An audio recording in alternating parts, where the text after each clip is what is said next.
Hello, my loves, and welcome back to the channel. I'm delighted to be here with you. I am Amy Diamond. Welcome, and let's get into transforming your life today. Today, I want to talk about why you feel sick looking at your bank account. Now, here's the thing. It's not what you think. We're going to dive down into what this looks like. I'm going to share a story of my own experience for you because one of the things that I got to tell you that I find the more that I've been learning from others and attempting to gain wisdom through their experience, I've become very aware that either many folks haven't had a similar experience that I've had when it comes to finances, or they're unwilling to share it. And what happens when we do that is that I end up feeling that like I'm the only one in the world that must be having this problem. And when that happens, it creates shame. It creates a story that we start to play on repeat in our minds. And it actually creates a way for us to find ourselves just being stuck. Because if you're the only person on the planet who seems to be experiencing this particular thing, you don't want to tell somebody else, right? When it's not feeling so great. So we're going to dive into this today, and my intention for you is by the end of this video that you'll feel seen and heard and also understand how to move through what I call the messy middle of finance. So not that long ago, I was opening up my email, and in the email, I had a message from my credit card company. And that message said, "Dear Amy, your credit card balance has been exceeded." And everything in my body, like I felt right away, my stomach just like clenched tight. My chest started to just feel that sort of nauseous, sick, sort of electrical feeling that moves across. And I remember just feeling like, oh my God, okay, well, I'm gonna have to figure this out. So then I logged into my bank account because of course there are bills that are getting processed through the credit card. I gotta make sure that there is enough available for those to still be getting paid on time. And as I logged into my bank account and I looked at what I had available, that awful sick feeling began to expand. There are few things, I think, in the world that feel as defeating, universally so, as looking at a credit card statement, a bank account balance, a bill of some variety, and noticing how little is available or how big the bill is, right? Not knowing how we're actually going to pay this. Now, this happens when we are going through financial constrictions for sure. This also can happen if we have really good, healthy, consistent income, but we haven't figured out how to moderate ourselves so that we get to keep more of our money and still feel good about the things that we are circulating money out for. If that's you, reach out to me because we can work on this in some one-on-one coaching work and get you feeling not only really good about the money that you're making, but actually level out so that you can start to build your wealth. But let me come back to sitting at the bank account or the computer, looking at the bank account and going, oh my God, I just want to throw up. What happens in that moment is that our body is reading an immediate response to stimuli that's outside of us. We don't tend to associate it as this traumatic thing or as a deeply informative experience, right? We think like, well, it's just numbers on a screen. It shouldn't matter a certain way. Let me offer you this. If you opened your front door and as you opened your front door, you knew you weren't exactly going to like what you see when you open the front door, but you open the door and you see a horrific accident outside of your door. Are you going to blame yourself, judge yourself, write a story about how that thing that you are looking at shouldn't cause a certain reaction in your body? Of course not, because you go, oh my God, like there's this horrific thing. And everybody around you would say, yes, of course, we would respond in a certain way.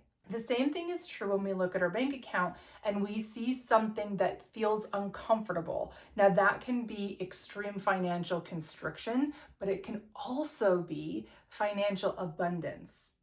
I remember very distinctly when I did my first round of I paid all my debt off. I was so excited. It was such a big deal. I also managed to pay half of our wedding, which was a really big goal of mine. And I was so excited to see that I had, I think it was like $15,000 cash in my bank account. Like that had never happened other than a loan getting deposited so I could buy a car, right? As exciting as that was, it also twinged a much smaller version of that sick feeling inside my body because there was this oh my God, what if I spend it all? That feeling is actually giving us an indication of where we're feeling safe. It doesn't feel safe to have so few dollars available to us that we don't know how we're going to pay our bills. But it might also not feel safe for us to have an abundance of money. And your body is very, very, very wise. It will work together with your subconscious to make sure that you are regulating what is happening outside of you so that you can move back into feeling whatever calm and balanced is to you. Now, for some people, that state of calm balance is actual complete chaos and full anxiety and pulling their hair out. But that's known to them. It's safe to them. That's not how I've created calm and balance in my life, but I have to tell you, I intentionally shifted what I expected to be my normal. I used to be surrounded by people who love drama, who fed off manipulation and guilt and just creating these giant stories and creating essentially mountains out of molehills. And it always made me feel so frustrated.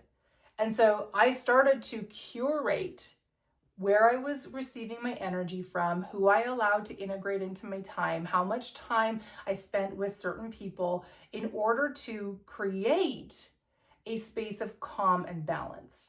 Everybody has their own level. You have your own level. And the question that you want to ask yourself when you're looking at your bank account, feeling that sick feeling, you're holding that bill, that credit card statement, and you're like, oh my God, I just want to throw up. What is the sick feeling in your body saying to you? We know primarily it's saying, I am not safe. There is something wrong. One of the experiences as your wealth increases and you move into a place where your income or your available cash flow is way better, way bigger, way more abundant than what you've had before, you will feel a similar sense of sickness. That is you approaching the upper limit of what feels safe for you. And so the goal is that we want to grow through that, to expand through that boundary to make it safe. And that takes practice. Here's the thing that I find is missing in so many manifestation, reality creation, quantum leaping, teachings and content that I have been learning through and working my way through in the world. So much of what is said, they talk about, okay, we need to regulate our nervous system to go through, the next level. But there's this idea that we do it one time. We shift a belief one time. We need to regulate through one experience. And that it should get easier from there on. And it's not that it wouldn't get easier, but depending on what it is that you're shifting through, some things will happen like that. And some things you'll be like, Jesus, am I still working on this issue? I thought we were done.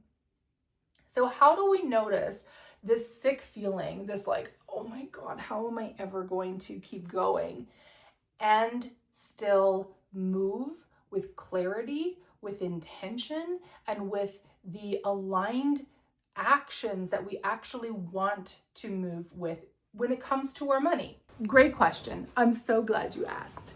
So here's what we want to do. First of all, we have to allow ourselves a moment to recognize what's going on. When I saw that email in my inbox from the credit card company, I didn't immediately delete it and go, yeah, okay, fine, I know I got to deal with that. I allowed myself and how do I say this? Sort of held myself in the discomfort of not only seeing it in my inbox, but actually clicking the email open and looking at the actual number that was on the screen, which was in the negative, which feels fucking awesome, just gonna say, and feeling what was coming up, feeling the defeat, feeling the struggle, feeling the scarcity, feeling the little trickles of panic of like, oh my God, it's how am I going to move forward?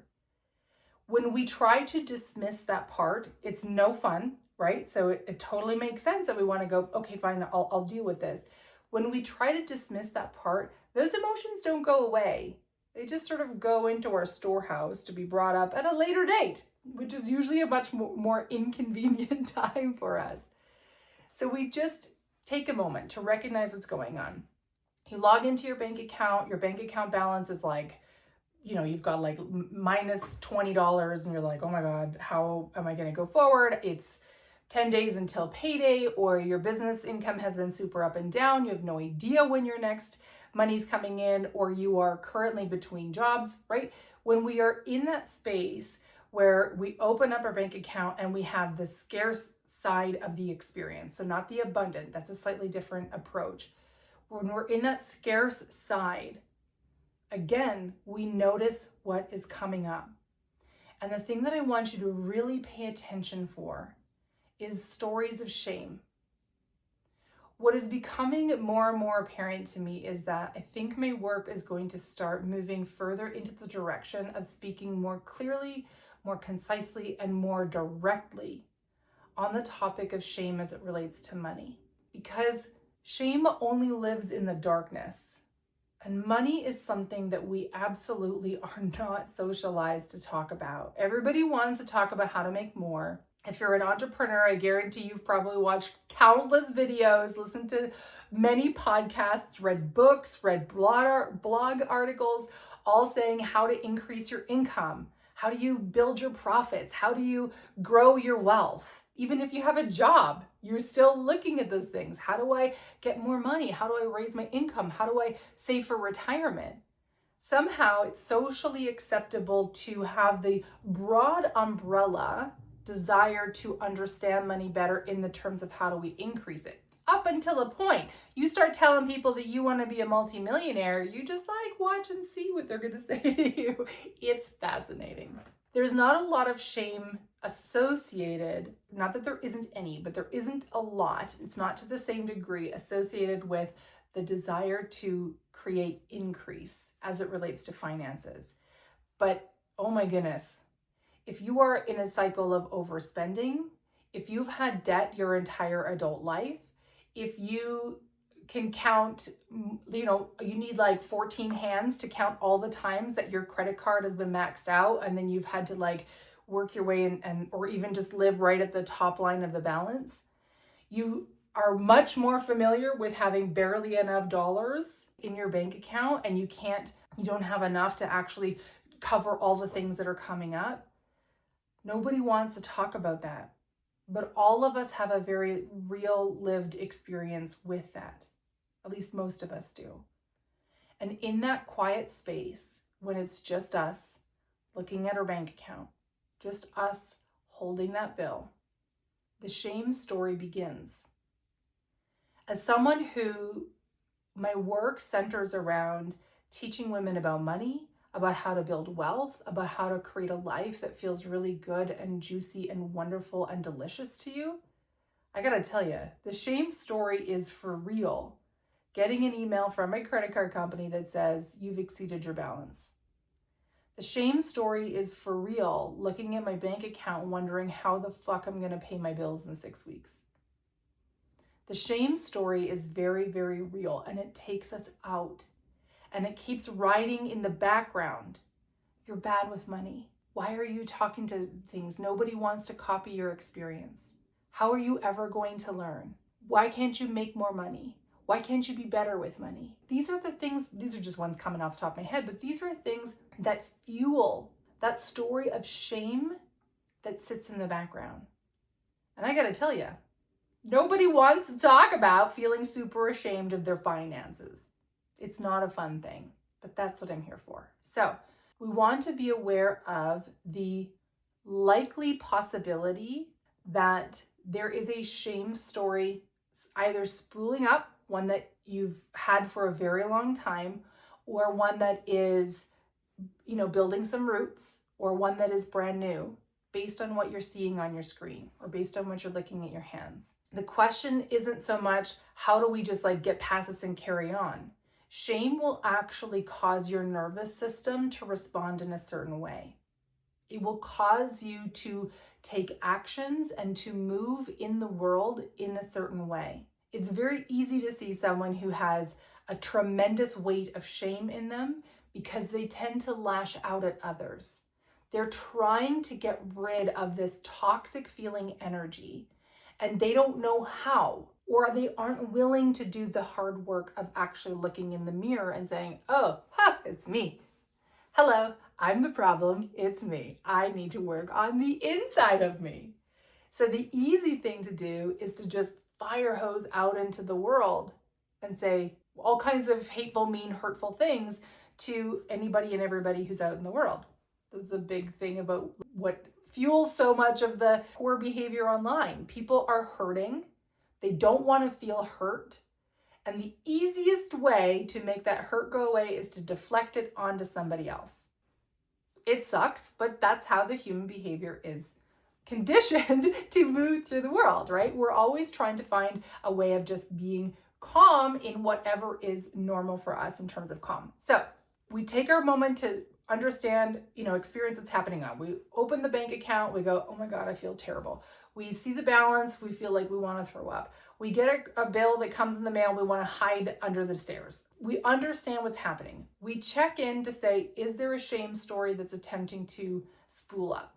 Now I'm saying this in like very clear, conscious ways. I got to tell you, when you're in the experience, it's not going to be that clear, but understand that with practice, you will begin to see how this all works together. Okay. You just want to be, set the intention that you are monitoring for shame coming up, because it will take you out every single time if you are not aware of it. We want to recognize and call forward the shame. This does not mean that you need to take to social media and tell people about things. This does not mean you need to tell your bestie, your mom, the neighbor down the street, your colleagues at work about this terrible experience that you're having and the shame story that's been coming up. You can do this in the context of you, yourself, and I. Amy, I understand that this feels so defeating. I know that we are dreaming so much bigger than this. I know that there is so much shame as someone who teaches about money and about wealth and has no idea how she's going to pay her bills in 6 weeks.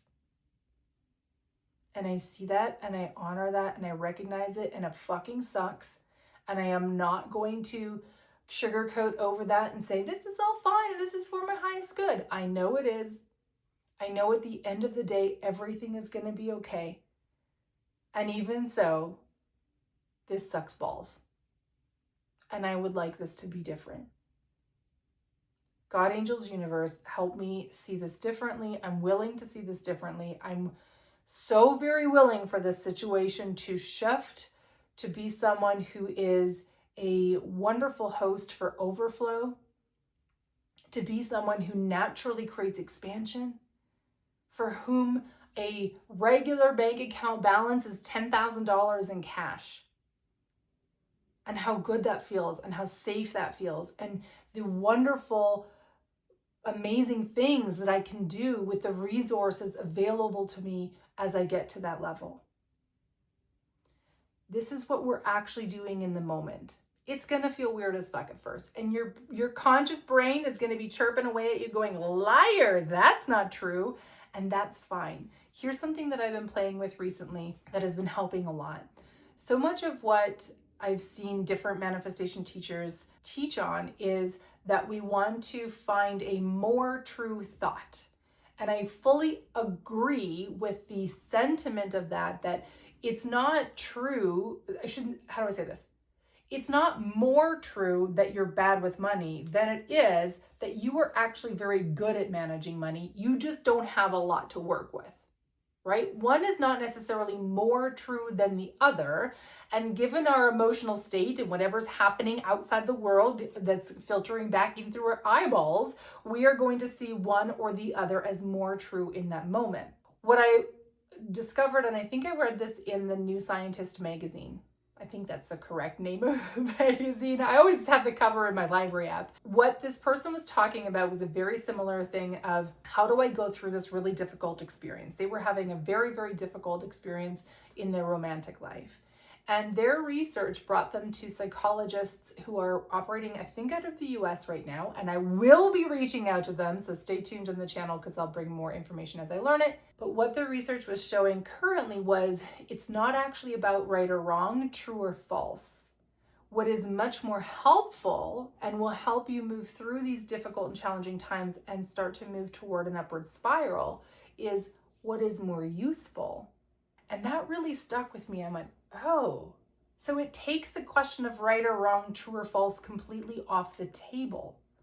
Because now instead we're actually talking about, well, what is a more useful thing? If I'm baking a cake, I could extol all the virtues of different kinds of flour or different kinds of sugar. But at the end of the day, what actually matters is, what's the most useful thing to get the result that I'm looking for? If I were making buttercream icing, I don't know why baking is on top of my mind. If I was making buttercream icing, I could probably figure out how to make it with raw sugar, but a much more useful way to make it is with icing sugar. It's gonna get me the result that I'm looking for. This might be a silly example, but that's okay. That's sort of my brand. We do that here. So if you can start to have a look at the experience, you've done this, you've witnessed it, you've felt the emotions, you've had your little conversation with yourself, and now you go, what's a more useful way that I could tell myself a story about this, feel about this thing, think about this thing, what could be helpful? So it might be useful for you to look at your bank account balance and recognize that it makes you feel really sick, and see that this might be something that's very motivating to you. Perhaps you've been in a job that you have just not liked for a very long time. And so now this experience, you can, instead of looking at it as right, wrong, true, false, you look at its most useful element saying, I would like to change this experience. And I know the most immediate way I can do that is to find myself a different job. And I'm going to use this to motivate myself through all the friction of applying to all the different companies and rewriting my resume 100 billion times and sending applications into companies that never reach out back to us, right?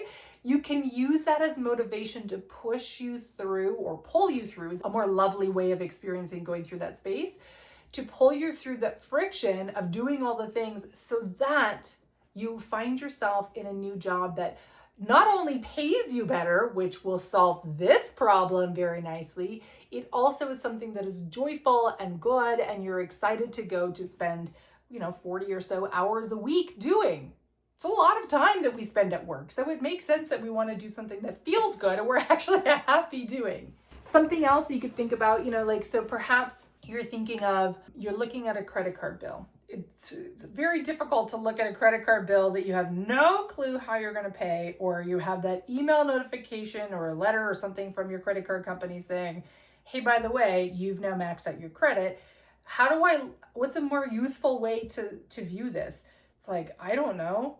I can use this paper as kindling, right? It doesn't make a lot of sense. But something that I've been toying with was, Amy, if I can receive a notification that says the credit card is maxed out, when I know that I have no available means with which to pay this credit card at this time, if I can be in that space and still find my way to feeling calm, still find my way to creating safety in my body, and then using that to move into creativity, to create content, to promote my programs, to apply for jobs.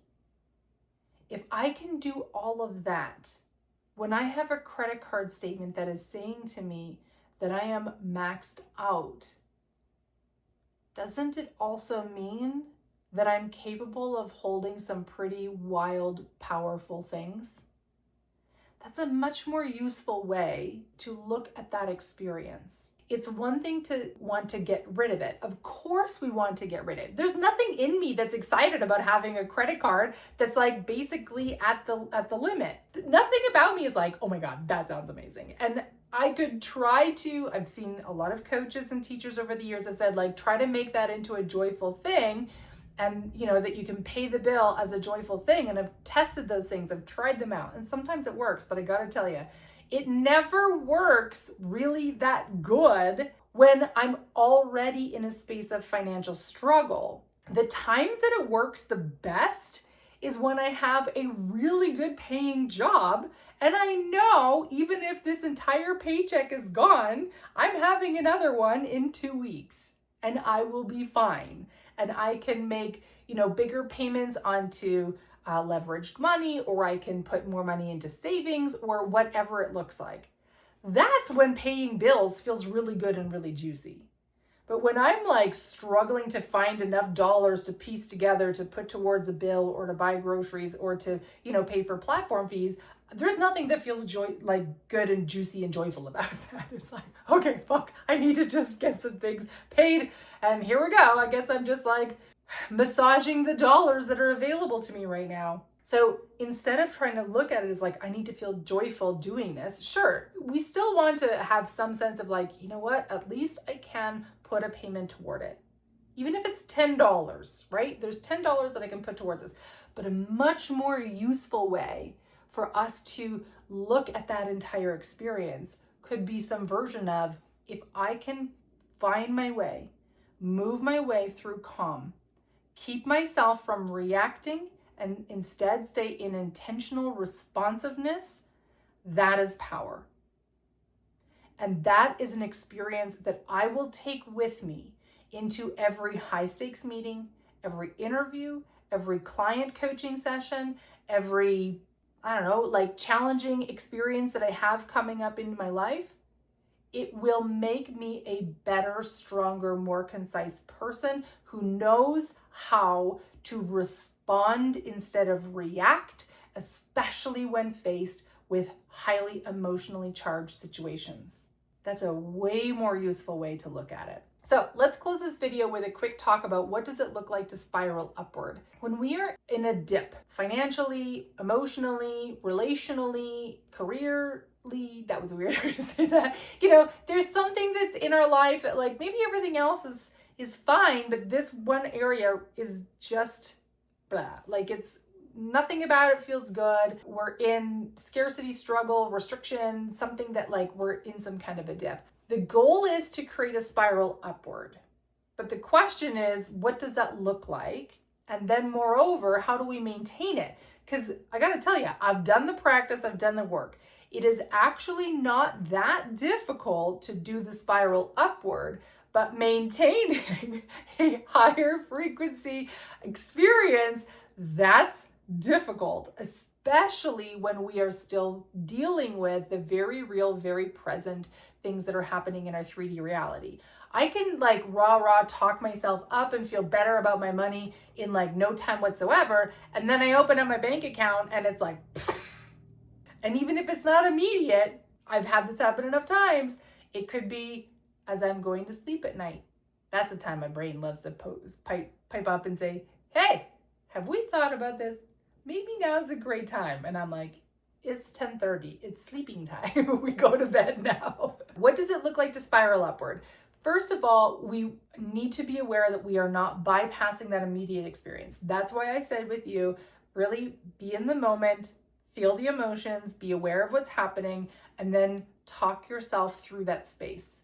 That talking yourself through, which can only really happen after you've actually recognized the emotion and allowed yourself, like I'm talking a minute, right, of feeling the emotion, maybe 5, if it's like a really bad bank account balance or a really shitty, bill that you got in, that you feel those emotions. We don't want to get stuck stirring the pot, telling ourselves all kinds of terrible stories about it and building the shame story up inside of our minds and our hearts. That's not what we want to do, but we do want to be aware of it, acknowledge it, be present with it. Then we have our conversation with ourselves. That conversation is the start of the shift. It takes us from down here and starts to move us in the direction of feeling better, all right? Then we layer in pieces a little bit over time to build the spiral upwards. So you logged into your bank account, you wanted to throw up. You felt the feelings, you had your conversation, you started the up level. Amazing. You finished whatever you needed to do that had you logging into your bank account in the first place. You're feeling okay. You're feeling relatively calm. There's the threads that are saying, hey, this isn't still great, but we'll figure it out. Cool. Now move into the rest of your day and watch for little things that you can celebrate. Got that email done. Fucking yes, I'm so excited about it. I like to write down tasks in my agenda so that I can check them off. And if I've had a day that I've been doing a whole bunch of things, but none of them were in my agenda, you can bet your ass I go write them in my agenda so I can check them off. And I celebrate the heck out of those things because that is an embodied experience saying to my body, which communicates into my mind, we want more of this. This is safe. It is lovely. I am interested in creating more moments like this. If we just brush it off, sure, okay, fine, like I got the email done. Sure, I got back to that client. Okay, fine, I did that coaching session. If we brush it off, what happens is our emotions are going to snag on something and it's going to multiply the most charged something. So if we have our most charged experience being ones that suck, right?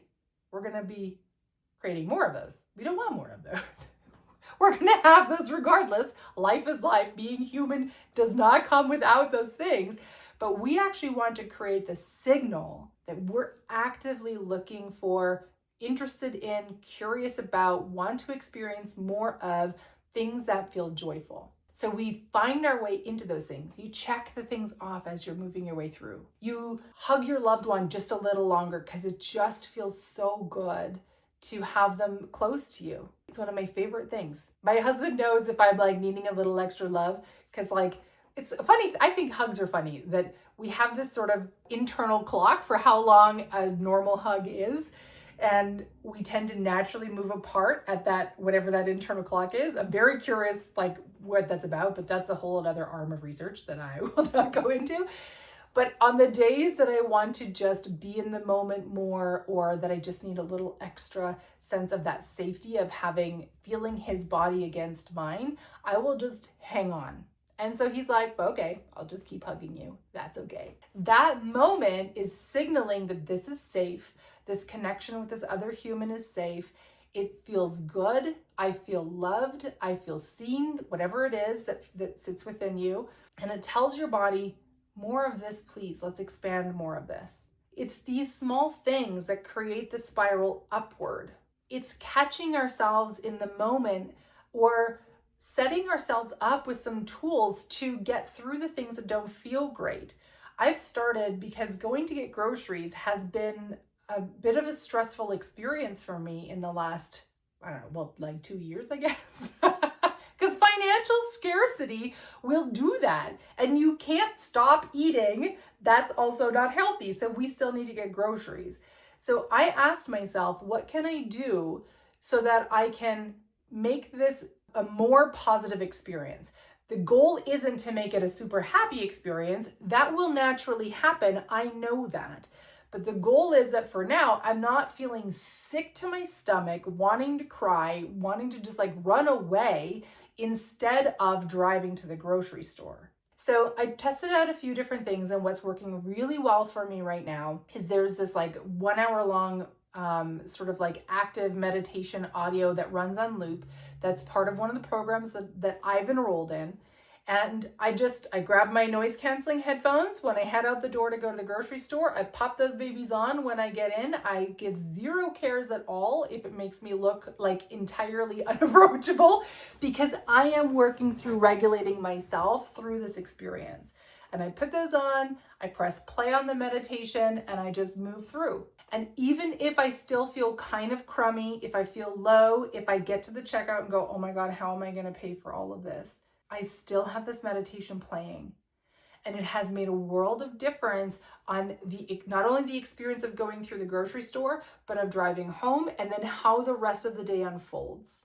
We want to give ourselves the gift of tools that will help us move through things, especially ones that we are experiencing over and over and over again, like paying bills, like buying groceries, like putting fuel in our car, holy moly, that's a super triggering moment right now, right? Because the fuel prices are just insane everywhere on the planet.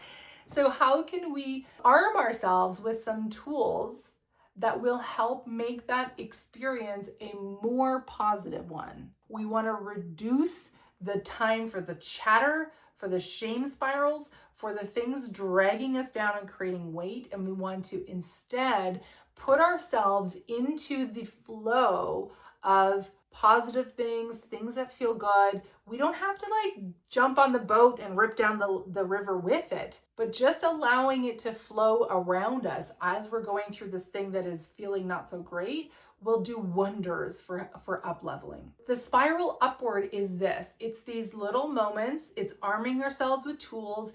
It's having the conversations. It's going through challenging things and recognizing it. It is celebrating the wins. It is having the hugs. I'm running out of screen space here. Like, this is what the spiral upwards look like. The problem is, and here's where we're going to end this week, is that we don't stay up here. Life happens and suddenly we find ourselves down here. We're like way down here, right? So what do we do then? We start again. And I know, I gotta tell you, I know that feels so frustrating. This human experience is not for the faint of heart. Let me just tell you. We start again.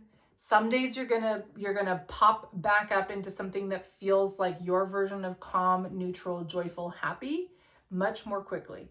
And sometimes it's gonna feel like you are dragging your ass and it is full of concrete trying to get yourself to feeling in a more positive, more joyful, more happy and aligned state. That's okay. Allow it to be okay.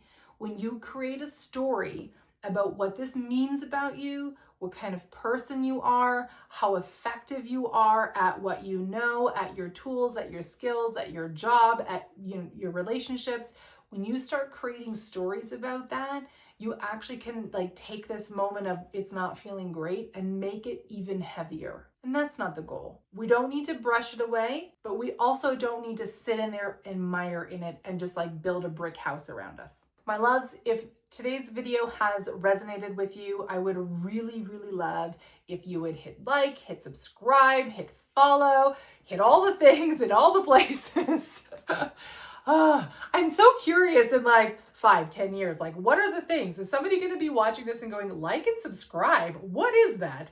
But anyway, you know what to do. Do the things to say, this was really helpful content. And if you think that someone else might benefit from what we've talked about today, I would love it so much if you would share it out with them, because I just want to help as many people as I can. And I think so many of us are in this space of financial struggle and constriction, especially right now, more so than probably ever before, barring like the dirty 30s and the world wars and all of those things. And we're not talking about it. And what it's creating is a tremendous amount of friction and stress and tension inside of us. And when we don't actually move through that and we don't feel seen and heard and held in that space, we are going to go out into the world and spew toxic things on other people. And that's not what we want either. So share this video out if it feels joyful to you to do so. Thank you so much for being here with me again today. My name is Amy Diamond. I'm so delighted to keep sharing content with you, and I will see you next week. Mwah! Bye for now.